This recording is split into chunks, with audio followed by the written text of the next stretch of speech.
What's up, y'all? If y'all here new to the show, make sure you like, comment, subscribe. Let's get into the story.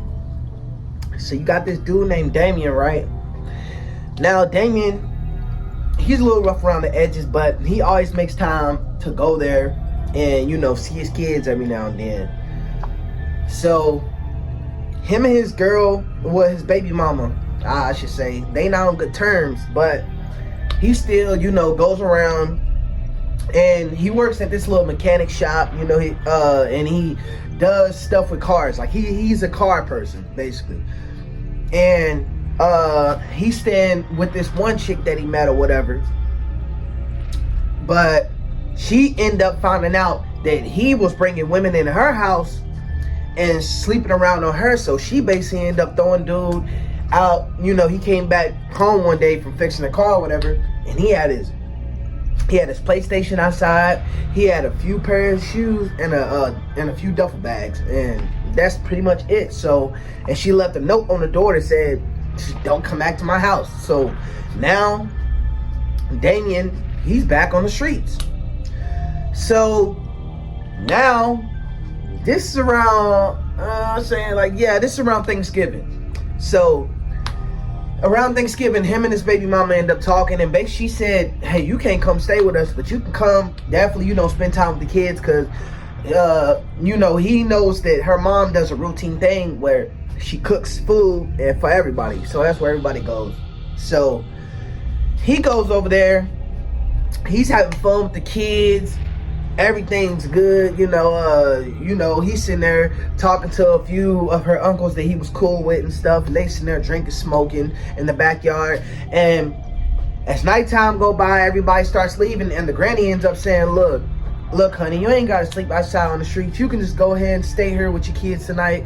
And and then basically the mom, she had to go to work, so he basically said, "You know what, yeah, thanks, Miss Loretta, why not?" So Miss Loretta, she leaves, and she says, "Here, actually, my daughter been saying that you actually been, kind of straightened up.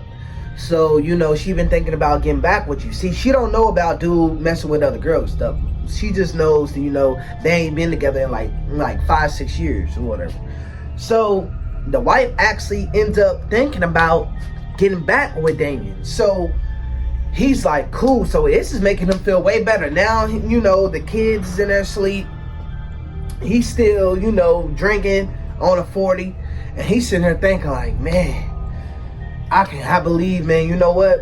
I need to straighten up, man. I need to straighten up, do this for my kids and do this for my girl, man. And I need to get my family back together, man. So, starting tomorrow, I'm going to talk to, my girl, and we going to see what's happening. He said he's going to stop the cheating, all that stuff. He's good. So, he take a little sip, puts it down, and he go in there. He put some leftover Thanksgiving in the microwave, and he knows that the macaroni and stuff is in the oven, but he wants, basically to, heat it up or whatever. But he's kind of drunk while he's doing this too. All he know is he got up, looked in the oven, making him a plate, starting the microwave, falling back on the couch, and that's it. Not even about 2 minutes, it seemed like. He jumped up, and when he looked up, he realized the whole house was in flames. It was smoke everywhere. Now he's sober at this point. He's panicking. He's looking around, and he sees that most of the smoke is coming out the kitchen. See, what he didn't know is, what he did was he put the food in the microwave, and that was good, right? This dude left the fork in the microwave while he was cooking the food. And the macaroni in the oven, well, he cut that on the nozzle, and he cut that on like 450 and left it in there for like I could say at least like 2 hours. Like 2 hours, literally. So he's looking over, he's panicking. The neighbors, he can see the neighbors banging on the side door like, is everything okay? And basically the whole front, he can't escape nowhere. And he think his kids, man, back there asleep. So he tries to run back there. Now the kids are screaming by this point, but there's no way for him to get to the kids. So The flames are getting so intense. He just jumps out. He jumps out the window, the front living room window. And when he jumps out, all the neighbors, they grabbing him, putting covers over him. And the fire department, they're pulling up. And basically, old dude, he passes out. He wakes up. He looking around. Everybody crying.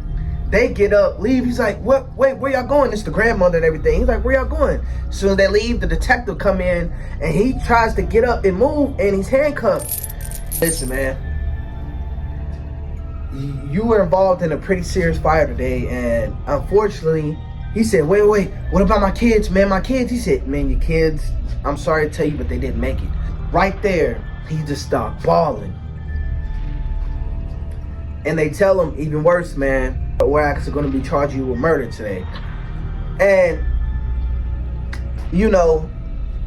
basically the dude, I don't know how they end up charging him, but they end up charging him. So now he just lost his family, and he just lost his freedom. If y'all like this story, man, like, comment, subscribe.